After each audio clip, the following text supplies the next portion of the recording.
The wind howled through the jagged cliffs, carrying with it a faint, desperate sound. At first, it was just a whisper against the rocks, a cry almost swallowed by the darkness. But it grew louder, insistent, breaking the eerie silence of the cave. Inside the shadows, a small bundle of cloth lay abandoned on the cold stone floor.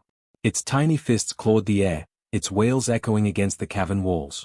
Whoever had left it here had vanished, leaving only the fragile human life trembling in the cold. Every instinct screamed danger. The cave was no place for a child, dark, vast, and filled with unknown horrors lurking just beyond sight. But the baby didn't know fear. It only knew hunger, cold, and the urgent need to be held. Then, something stirred deeper within the darkness. A low, rumbling growl vibrated through the stone floor. The shadows shifted, massive wings brushing against the cavern walls, eyes glowing faintly in the gloom. The baby paused mid-cry, sensing the presence before it could even understand it. And in that heartbeat of silence, the cave held its breath. Something ancient had noticed. Something that had slept for centuries. The cave was alive with the sound of dripping water and the distant echoes of the baby's cries. Yet beneath it all, a deeper, older sound thrummed through the stone, a low, vibrating growl that seemed to come from everywhere and nowhere at once. From the shadows, two glowing eyes appeared, piercing the darkness like twin embers. They were enormous, ancient, and unblinking. The creature behind them moved with silent power, massive wings folding against the cavern walls, tail brushing like a shadowed whip. Every step caused the ground to tremble slightly, yet it advanced with a careful, deliberate grace. The baby's cries faltered as the eyes drew closer. Fear flickered in its tiny gaze, but instinct had already sensed something different about this being. It was not the predator that the cave should have held. There was something older, wiser, and almost deliberate in its presence. The dragon stopped a few paces from the bundle. Its nostrils flared, sniffing the air. The scent of the human child was strange, fragile, new, yet oddly compelling. Every muscle in the dragon's body tensed, ready to strike, yet held back by a curiosity that had lain dormant for centuries. A single, slow step brought the dragon closer. The baby's cries rose again, tiny arms reaching toward the glowing eyes. And then, something unexpected happened.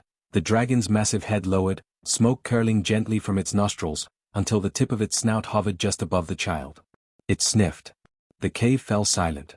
In that moment, predator and prey paused, bound by the fragile thread of curiosity and instinct. The dragon's eyes, ancient, knowing, and terrifying, met the innocent gaze of the human child. And for the first time in centuries, the dragon felt something stir, a spark of protection, almost like the faint echo of a long-forgotten memory. The shadows shifted again, and the cave held its breath. The dragon had decided, this child would not die here. The cave was silent now, save for the baby's soft whimpers. The dragon's massive head hovered just above the tiny human, nostrils releasing gentle puffs of smoke. Its glowing eyes studied every movement, every trembling limb, every fragile breath. For a moment, it seemed the dragon would retreat, vanish into the shadows as it had done countless times before. But then, the child stretched a tiny hand, reaching instinctively toward the enormous creature. Something deep within the dragon stirred, a memory of protection, of something worth guarding. Slowly, deliberately, it lowered its massive snout until the tip brushed the baby's trembling fingers. The baby froze, then giggled, a sound so pure it seemed to echo through the cavern like sunlight breaking through storm clouds.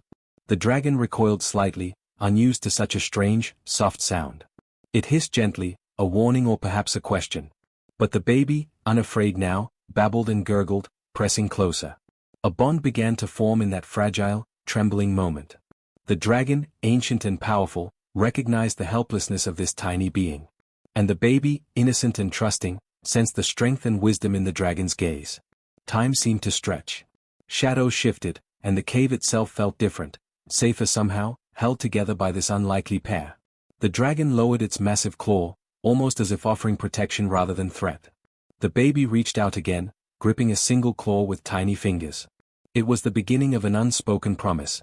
The dragon would guard the child, and the child would, in return, bring something new, life, warmth, and a spark that even centuries of solitude had not extinguished. In the darkness of the cave, trust was born. And for the first time in centuries, the dragon felt something it had long thought impossible, hope. Years passed. The once fragile baby had grown into a boy with wide, curious eyes and nimble limbs, hardened by the unforgiving cave environment. The dragon, massive and majestic, remained his constant guardian, patient teacher, and silent companion. Each day brought new lessons. The dragon showed him how to navigate the treacherous tunnels without slipping into the dark chasms below. Its massive wings stirred gusts of wind, guiding the boy across jagged rocks and crevices that would have claimed him in an instant. The boy learned the language of the dragon, low rumbles, flickers of fire, and subtle movements that spoke volumes. Together, they hunted small cave creatures, the dragon nudging him toward danger only enough for him to learn, never enough to harm him. But the cave was not as empty as it seemed. Shadows shifted in corners the boy didn't notice. Predators lurked, sharp-toothed creatures that could tear flesh in a heartbeat, drawn by the boy's presence. One afternoon, as they ventured near a narrow tunnel, a landslide thundered behind them.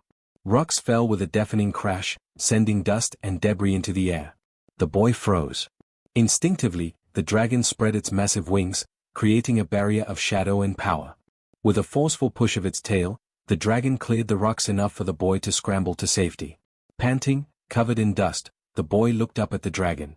Gratitude, awe, and a touch of fear mingled in his gaze. I'm ready, he whispered, his voice trembling but resolute. The dragon tilted its head, smoke curling from its nostrils. It was a test, and the boy had passed. In that moment, the cave no longer seemed merely a prison. It was a school, a playground, a fortress. Yet, even in the safety of their bond, the outside world loomed, mysterious, dangerous, and waiting. The dragon knew that one day, the boy would face it. And when that day came, the lessons of fire, flight, and survival would be the only thing standing between him and the unknown. The cave was quiet that morning, the kind of quiet that presses against your chest and makes the shadows feel alive. The boy stood at the entrance, sunlight cutting through the darkness, painting the jagged rocks in gold and crimson. For the first time, he could see the world beyond, endless forests, distant mountains, and the faint shimmer of rivers like silver threads. The dragon's massive form loomed behind him, wings folding with a slow, deliberate grace. Its eyes, ancient and knowing, watched him with a mixture of pride and warning. The boy's heart raced. Leaving the cave meant stepping into the unknown. Leaving the dragon, that was unthinkable. But the world called to him. The boy's hand rested on the dragon's scaled snout, feeling the heat and the power beneath. I have to go, he whispered, voice trembling. I need to see what's out there. The dragon growled low, a rumble that vibrated through stone and bone. It was not anger, it was caution, the kind that had kept the boy alive for years. Slowly, the dragon lowered its head and nuzzled him, a gesture of trust, as if saying, "You are ready, but beware." As they stepped out into the sunlight, the boy's eyes widened at the sight of the human world. Villages in the distance, people moving like ants, unaware of the dragon's shadow lurking behind the cliffline. His heart pounded, curiosity, excitement, and fear mingling in every beat. Suddenly, a shout echoed from below. Humans. The dragon tensed, wings lifting slightly, claws scraping the rocks. The boy froze, torn between the world he had always known and the one he had never touched.